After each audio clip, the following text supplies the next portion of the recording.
شیخ یہ جو صحف ابراہیم کے بارے میں قرآن میں آتا ہے، صحف ابراہیم کیا ہے اس کے بارے میں بتائیں۔ نحمدہ و نصلی علی رسولہ الکریم، اما بعد۔ صحف ابراہیم یہ وہ صحیفے ہیں جو اللہ رب العزت نے سیدنا ابراہیم علیہ السلام پر نازل کیے۔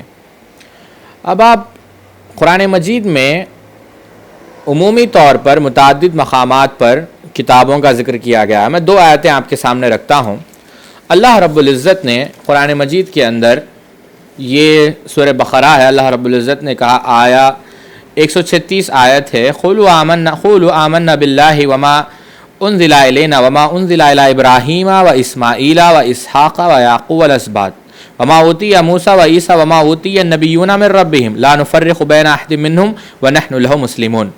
اب اس آیت میں اللہ رب العزت نے واضح طور پر ذکر کیا کہ ہم نے ابراہیم علیہ السلام پر نازل کیا ہے وحی کو، اور ہم اس پر یعنی اہل اسلام اس پر ایمان لاتے ہیں عمومی طور پر، یہ عموماً ذکر ہے۔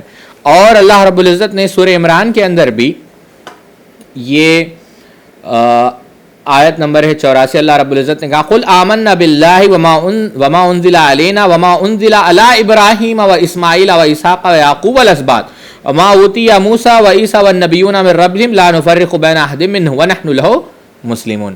اب اس پر بھی اللہ رب العزت نے یہاں پر کس کا ذکر کیا کہ ہم نے ابراہیم علیہ السلام پر وحی نازل کی۔ اب خاص کر صحف ابراہیم کا ذکر اللہ رب العزت نے پورے قرآن مجید میں دو مقامات پر کیا۔ ایک تو آپ جانتے ہیں، قد افلح من تزکا وذکر اسم ربہ فصلی بل تؤثرون الحیاۃ الدنیا والآخرۃ خیر وابقی ان ھذا لفی صحف الاولی صحف ابراہیم و موسیٰ۔ یہ اور پھر اللہ رب العزت نے اس کا ذکر سورہ نجم کے اندر کیا، اور یہ آیت نمبر ہے 36، ام لم ینبأ بما فی صحف موسیٰ و ابراہیم الذی وفا۔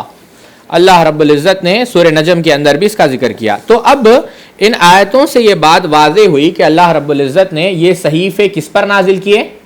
سیدنا ابراہیم علیہ السلام کے اوپر، اور ہر مسلمان پر واجب ہے کہ وہ اس پر ایمان لائے، کیونکہ ہم ان تمام کتابوں کا خصوصی طور پر ذکر کر ایمان لاتے ہیں جن کا ذکر کتاب و سنت میں آیا ہے، اور عموماً ہر وہ کتاب جو انبیاء پر نازل ہوئی ہے ہم اس پر ایمان لاتے ہیں۔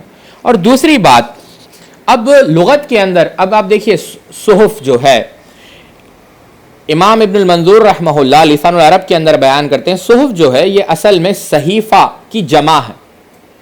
یہ صحیفوں کی یعنی چند صحیفے اکٹھے طور پر جب جمع کیے جاتے ہیں وہ کیا ہے؟ صحف۔ تو یہ ابراہیم علیہ السلام کو صحیفے عطا کیے گئے تھے، اس کا یہ لغت کے اندر معنی ہے، یعنی صحف جو ہے وہ صحیفہ کی جمع ہے، اور یہی بات امام طبری رحمہ اللہ نے تفسیر طبری کے اندر بھی بیان کی۔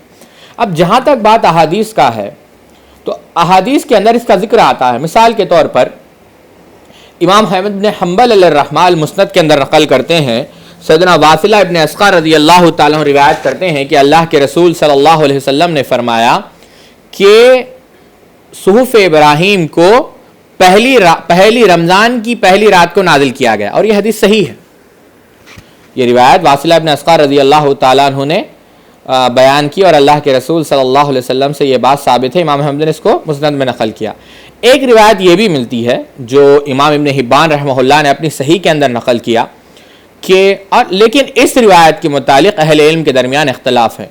اس میں ایک راوی ہے جس کو امام ابو زرع نے، ابو حاتم نے، امام ذہبی نے بلکہ جھوٹا قرار دیا۔ بعض علماء جیسے امام ابن حبان ہے اور خود امام طبرانی ہے، انہوں نے کہا کہ یہ روایت قابل بیان ہے اور وہ راوی ثقہ ہے۔ بہرحال یہ مختلف فی روایت ہے، اس پر اہل علم کا کلام موجود ہے کہ جس میں یہ ذکر کیا گیا ہے کہ 50 صحیفے شیس علیہ السلام کو دیے گئے، 30 صحیفے ادریس علیہ السلام کو دیے گئے، اور 10 صحیفے ابراہیم علیہ السلام کو دیے گئے، اور 10 صحیفے موسیٰ علیہ السلام کو دیے گئے تورات نازل ہونے سے پہلے۔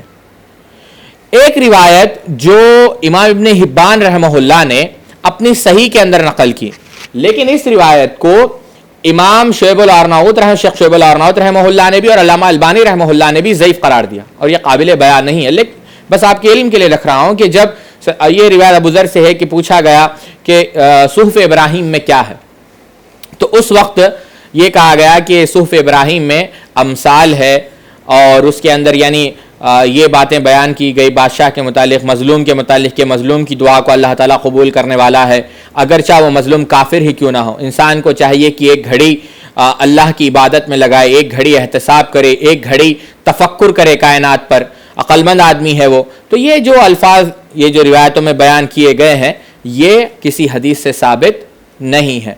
بہرحال اہل علم کا اس مسئلے میں اختلاف ہے کہ کیا احکامات بھی صحف ابراہیم میں داخل تھے یا نہیں تھے، لیکن شیخ عثیمین رحمہ اللہ نے کہا کہ صحف ابراہیم میں امثال بھی موجود تھے اور احکامات بھی موجود تھے۔ بہرحال یہ اتنی بحث میں سمجھتا ہوں کافی ہے، کیونکہ ہم یہ بخوبی بات جانتے ہیں کہ قرآن آخری کتاب ہدایت کے لیے اور قرآن ہمارے لیے کافی ہے، اور ہم صحف ابراہیم پر ایمان لاتے ہیں۔ لیکن اس بحث میں پڑھنا کہ اس میں کیا تھا، کیا مواعظ تھے، کیا مضامین تھے، اس کے اندر کیا اقوال تھے، وہ ہمارے لیے غیر ضروری ہے اور وہ ہمارے لیے کوئی نفع دینے والا کام بھی نہیں ہے۔ تو یہ ہمارے لیے کافی ہے کہ ہم اس پر ایمان لائیں اور قرآن ہماری ہدایت کے لیے کافی ہے۔ بارک اللہ فیک واللہ اعلم بالصواب۔